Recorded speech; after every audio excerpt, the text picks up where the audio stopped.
আপনারা প্রায় সময় শুনবেন যে আপনার নিকটাত্মীয় কারো ফেসবুক আইডি হ্যাক হয়েছে, কারো বিকাশে টাকা নিয়ে গেছে, আবার শুনবেন যে কারো ব্ল্যাকমেল করছে। এরকম নানান ধরনের সমস্যা কিন্তু সবাই মোটামুটি ফেস করছেন।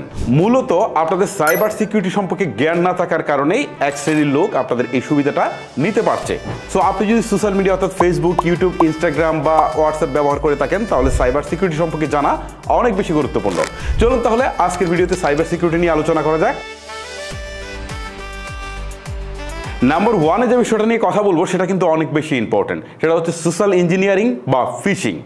ধরেন আপনাকে কোনো একটা মেল পাঠালো, সো মেইলে একটা অ্যাটাচমেন্ট আছে, আপনাকে অনেক কিছু লিখে পাঠালো, লোভনীয় কিছু অফার টফার দিয়ে পাঠালো, আপনি জাস্ট অ্যাটাচমেন্টটা আপনি ডাউনলোড করলেন, সাথে সাথে সে কিন্তু আপনার কম্পিউটারে অ্যাক্সেস নিয়ে নিল, অথবা এটাকে আপনি ইনস্টল করার চেষ্টা করলেন, আপনার কম্পিউটারের নিয়ন্ত্রণ তার হাতে চলে গেল। এইটা কিন্তু এখন বেশি হচ্ছে। আবার যারা আমরা ফেসবুক ইউজ করছি, দেখা গেল যে এমন একটা মেইল থেকে মেইলটা এসেছে দেখে মনে হচ্ছে যে না মেটা থেকে মেইলটা এসেছে, অথবা দেখা গেল যে আপনি চিন্তা করছেন ইনস্টাগ্রাম থেকে আসছে। সো আপনি কি করলেন, মেইলটাকে ওপেন করলেন, আপনাকে একটা লিঙ্ক দিল, লিঙ্কে প্রবেশ করলেন, কন্ট্রোল তাদের হাতে চলে গেল, সেটা আপনার ফোনেই হোক বা কম্পিউটারেই হোক। সো এই যে ফিশিংটা, এইটা কিন্তু মারাত্মক একটা রূপ ধারণ করেছে।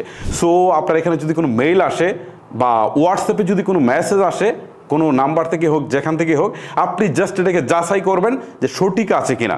যাচাই করার জন্য জাস্ট মেইলটাকে কপি করবেন, চ্যাটজিপিটি গিয়ে জাস্ট বাংলায় লিখবেন যে চ্যাটজিপিটি এই মেইলটা আসল নাকি নকল নাকি স্প্যাম, তুমি এটাকে আমাকে জানাও। জাস্ট এইটুকু বাংলায় লিখবেন, লিখে আপনি মেইলটাকে পেস্ট করে দিয়ে এন্টার দেবেন, দেখবেন চ্যাটজিপিটি আপনাকে জানিয়ে দিচ্ছে। সো এই বিষয়গুলো সম্পর্কে খুবই সচেতন থাকবেন। নাম্বার টুতে আমরা যে বিষয়টা নিয়ে কথা বলবো সেটা হচ্ছে ফেসবুক এবং জিমেল। কারণ জিমেল ছাড়া আমরা স্মার্টফোন ইউজ করতেই পারি না। সো জিমেল তো আমাদের লাগে, আর জিমেলের উপর ভিত্তি করে কিন্তু আমাদের সব কিছু চলে। ইম্পর্টেন্ট, ফেসবুক তো আমরা চালাচ্ছি, টিকটকও চালাচ্ছি। সো তিনটা জিনিসে আপনারা খেয়াল রাখেন কী করতে হবে। প্রথমত হচ্ছে ফেসবুকে আপনার একটা পেজ আছে, সো দেখবেন হঠাৎ করে একটা নোটিফিকেশন আসছে, ইউর মনিটাইজেশন ইজ ডিসেবল বা ইউর অ্যাকাউন্ট ইজ সাসপেন্ড, এই টাইপের একটা নোটিফিকেশন আসছে। আপনি ক্লিক করলেন, ক্লিক করার পর দেখলেন যে নোটিফিকেশনে আপনাকে জাস্ট একটা লিঙ্ক দিয়েছে, আপনি ক্লিক করলেন, সাথে সাথে আপনার ফোনের কন্ট্রোল বা কম্পিউটারের কন্ট্রোল তাদের হাতে চলে যাবে। তারপর তারা আপনাকে ব্ল্যাকমেইল করে টাকা নিতে পারে যে আপনার অ্যাকাউন্টের কন্ট্রোল তাদের হাতে। সো এটা আসলে কিভাবে হয়, এই যে ইউর অ্যাকাউন্ট ইজ ডিসেবল, এটা হচ্ছে একটা পেজের নাম। মানে চিন্তা করতে পারবেন না প্রতারকরা আসলে কি করে। জাস্ট এটা একটা পেজের নাম, আপনি মনে করতেছেন যে নোটিফিকেশনটা এরকম আসছে না। সো এরকম যদি কোনো কিছু আসে বা লিঙ্কে ক্লিক করার জন্য ইনস্ট্রাকশন দেওয়া থাকে, অবশ্যই আপনারা এড়িয়ে যাবেন। আর আপনি ফেসবুক হোক, জিমেইল হোক বা টিকটক হোক, তিনটা পপুলার সোশ্যাল প্ল্যাটফর্মের কথা বলছি, বা হোয়াটসঅ্যাপে যান, আপনি 2 ফ্যাক্টর অথেন্টিকেশন অপশন পাবেন। এটা চালু করে রাখবেন। এটা চালু করে রাখলে সুবিধা কি, আপনার আইডি এবং পাসওয়ার্ড নিয়ে গেলেও চোর প্রবেশ করতে পারবে না আপনার অ্যাকাউন্টে। কারণ 2 ফ্যাক্টর অথেন্টিকেশন চালু থাকলে আপনার সিমে একটা মেসেজ আসবে, এই মেসেজের যে কোডটা দিবে সেটা বসানোর পর আপনি লগ ইন করতে পারবেন। নর্মালি আইডি এবং পাসওয়ার্ড দিয়ে লগ ইন করার পর আপনার সিমে মেসেজটা আসবে। সো চোর আপনার আইডি পাসওয়ার্ড নিয়ে যেতে পারে, বাট আপনার সিম তো আর নিয়ে যেতে পারছে না, সেটা তো আপনার কাছেই থাকবে, যে কারণে আপনি নিরাপদ থাকবেন।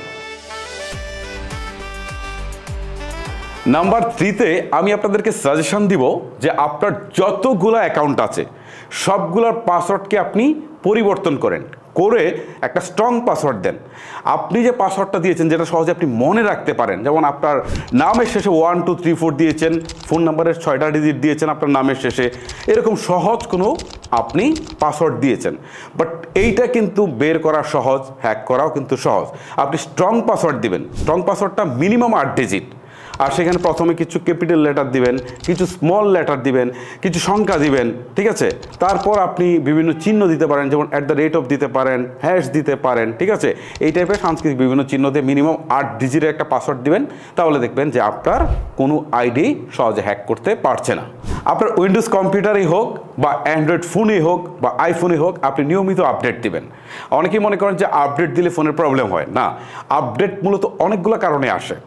সো সিকিউরিটি আপডেটগুলো খুবই জরুরি। যখনই আপনার ফোনে কোনো আপডেট আসবে আপনি অবশ্যই ফোনটাকে আপডেট করে ফেলবেন, তাতে আপনার সিকিউরিটি ব্যবস্থাটা অনেক বেশি স্ট্রং হবে।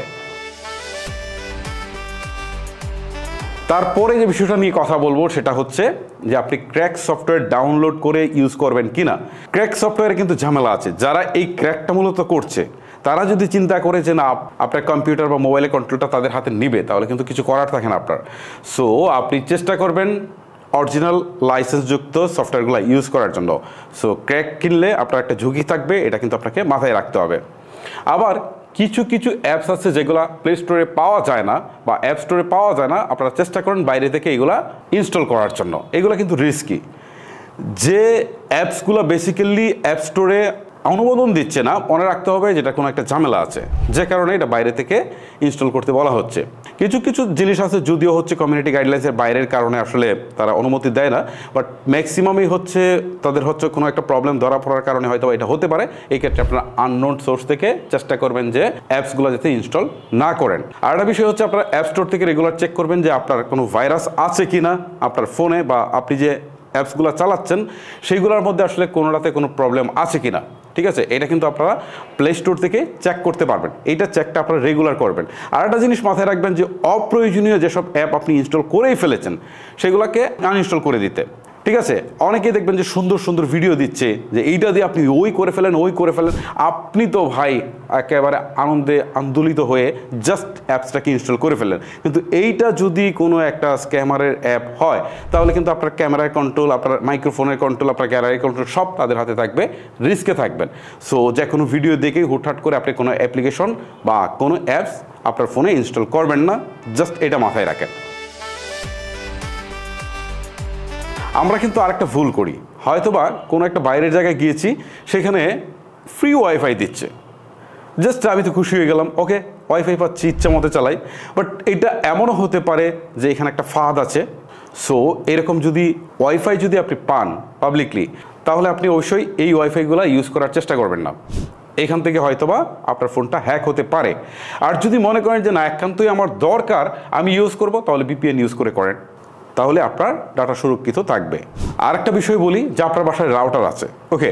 সো এই রাউটারের মেইন যে অ্যাডমিন আছে, ঠিক আছে, অ্যাডমিন কিন্তু ডিফল্টে অ্যাডমিন, পাসওয়ার্ডে আবার অ্যাডমিন থাকে। সো আপনারা এইটা রেখে দিয়েই কিন্তু চালাচ্ছেন ওয়াইফাইটা। আমি বলবো আগে এটা চেঞ্জ করেন, ঠিক আছে, পাসওয়ার্ডটা চেঞ্জ করেন, একটা স্ট্রং পাসওয়ার্ড দেন, একটা ডায়েরিতে প্রয়োজনে লিখে রাখেন, বাট একটা স্ট্রং পাসওয়ার্ড দেন।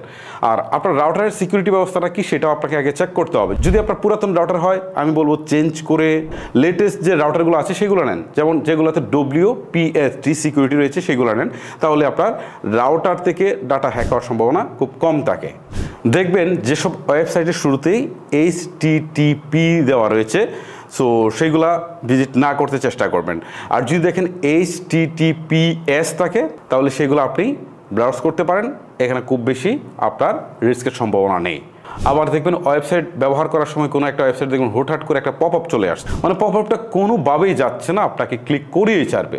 সো এই ধরনের প্রবলেম যদি আপনি ফেস করেন তাহলে পুরো উইন্ডোটাই আপনি কেটে দেন, এখানে ঝামেলা থাকতে পারে, ঠিক আছে, কারণ এখানেও হ্যাকারের একটা ফাঁদ থাকতে পারে। আবার অনেক সময় দেখা যায় যে লোভনীয় কিছু অফার কিন্তু আমাদেরকে দেয়, দিয়ে তারা কিন্তু ক্লিক করায়। অবশ্যই অবশ্যই এই ফাঁদে পা দিবেন না। আচ্ছা, আপনাদের ফোন থেকে আরেকটা জিনিস আপনারা রেগুলারলি চেক করবেন, সেটা আপনার ফেসবুক হোক, সেটা আপনার ইমো হোক, হোয়াটসঅ্যাপ হোক, আপনি কিন্তু সেটিংসে গেলে চেক করতে পারবেন যে এই মুহূর্তে আপনার এই অ্যাকাউন্টটা কোন কোন ডিভাইসে লগ ইন করা আছে।